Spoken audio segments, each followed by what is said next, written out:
What's going on, guys? It's your average consumer, and this is my desk setup here at the studio. This is where I get my stuff done whenever we are at the office, and I don't think I've ever really shown you guys what this looks like. So, here it is.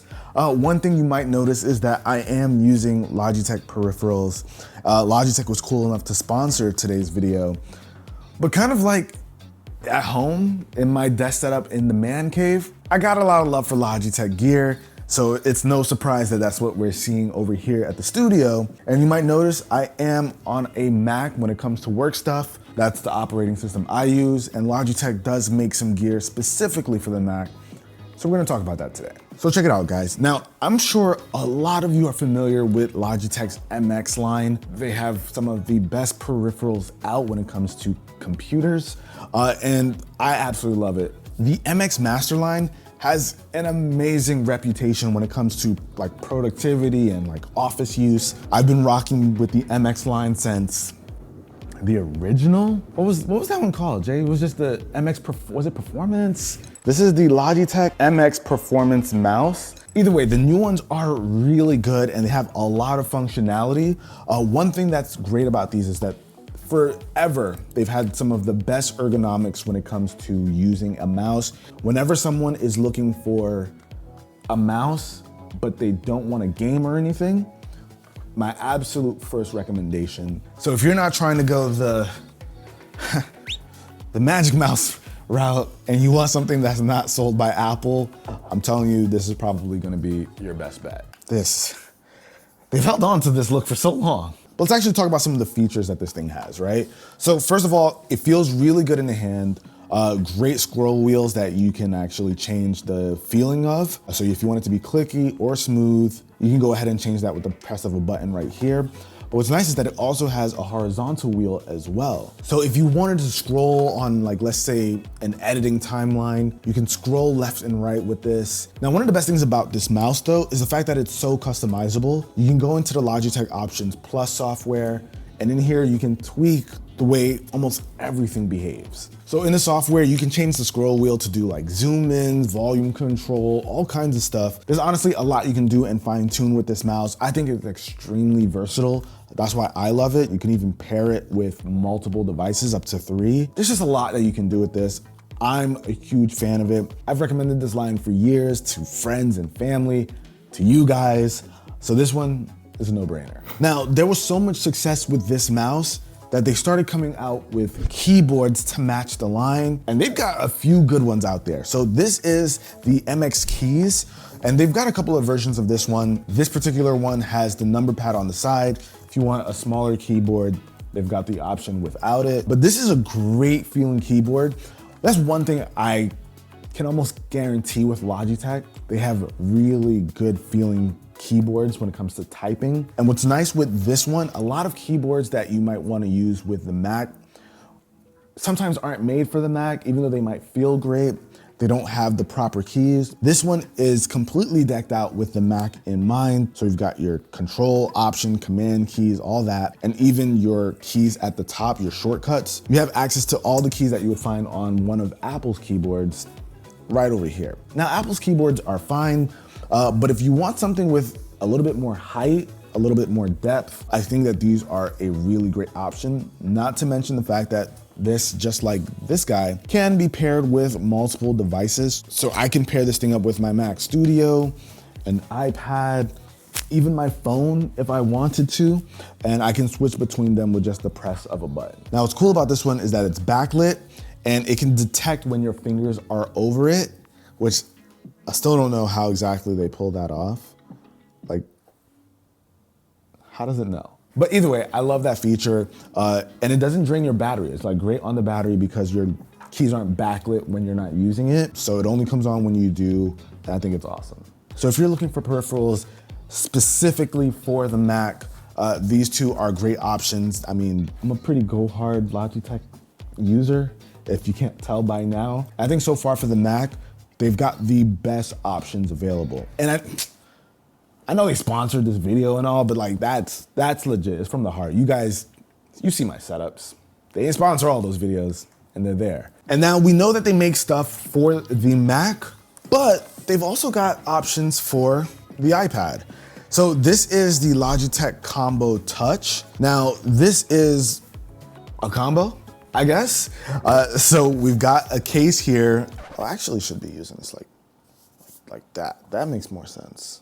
But I'm just so used to it being this way. I mean, if you hold it horizontal, like, it makes sense to put it in this way. Right, it has the, either way, we digress. Now this is a case for the iPad, and this is cool because not only do you have like a full-blown case that fully protects it, this feels solid, but you also get a keyboard and you get a kickstand in the back. Now the back is adjustable quite a bit. It can get really low if you want it to. Dang, that's really low. But what's nice is that it's got this backlit keyboard, uses ambient light sensors when it should actually go on. But what's nice here is that you still get access to those function keys, those shortcut keys rather, so you can control different parts of the OS right from here. Volume controls, brightness controls, even a home button, which is really nice. I think that's something that's been missing on the regular like smart keyboards that Apple makes. So having that there is really nice. And this just makes sense. What's also great is that you get this trackpad. We've had trackpad support for iPad OS for a while now, and this works just like you would expect it to. It makes for a really nice combination here. Not to mention the keyboard experience is great. Boom. I mean, it's as good of a keyboard as you would expect for the iPad. Considering such a low profile, the keys have pretty good travel. They feel really nice to type on, and it's detachable. Like if you don't want it to be a part of your case, you can just take it off, use the case as is, go into regular tablet mode. I think this is a really good option for those who want to fully protect their iPad and have a typing experience as well as trackpad. So if you want to kind of use this like a laptop or some sort, this is as close as you're gonna get. What iPads is this keyboard? So they have options for almost all the iPads. Oh, really? So this is a 10th generation, but they also have it for the Pro model as well. So the Pro model can have the function key as well, which Apple doesn't make? Yeah, they have it for the new iPad. And you're right, Jay, that is something that's missing on the newest iPads, just having those function keys. Dang, I know what I want for Christmas.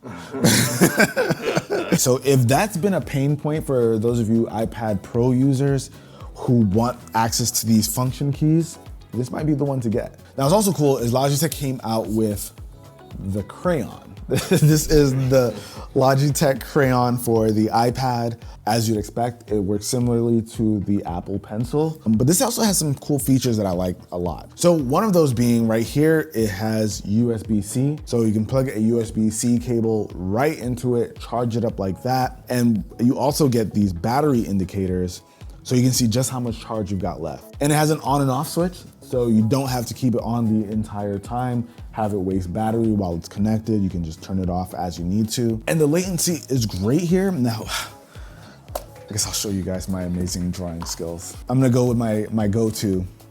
Do you remember my go-to, Jay? I actually don't know. You don't remember? I'm sure I've done it before. Just tell me if you can guess where I'm going with this. A person? Oh, no. Aaron? No. Oh, I thought that was the here. I mean, it is a person. Okay. Oh. What do we think? Spider-Man? There you go. There you go. This is too obvious. Yeah, at this point, right? Pretty late in the game, you answered that, Jay. Yeah, I did a horrible job. I forgot to draw the eyes in first. But either way, this thing has like great latency. So if you're like a serious artist, you shouldn't have any real issues with that. The thing also has like an interesting technique where, depending on how you tilt the pen, it'll change the way your pencil works. So if I have it directly on, that's the sharp point. But as I tilt it to the side, it's kind of like drawing with the side of a pencil. So it gets wider and wider depending on how much you tilt it. I think that's cool. But yeah, there's not much you'll miss out on with something like this. It's cheaper than the Apple Pencil, but still has a lot of really great functionality. I think some things that really make sense, like battery indicators, direct charging. But yeah, you guys, these were just some of the cool accessories that Logitech has come out with for Apple devices. So whether it's the Mac or the iPad, there are just lots of cool things that Logitech makes that you might want to check out. If you guys are interested like in a full tour of this before it gets broken down, I guess, and we move to the new studio, let me know with a comment below. That could be a pretty fun one. But that about wraps it up for this video, guys. Hopefully you enjoyed it. If you did, be the cool guy or girl that gives this video a thumbs up. I'm gonna catch you guys in the next one. Till then, it's your average consumer. Peace. You gonna finish your Spider-Man? Let's go back. Why? Let me work on it.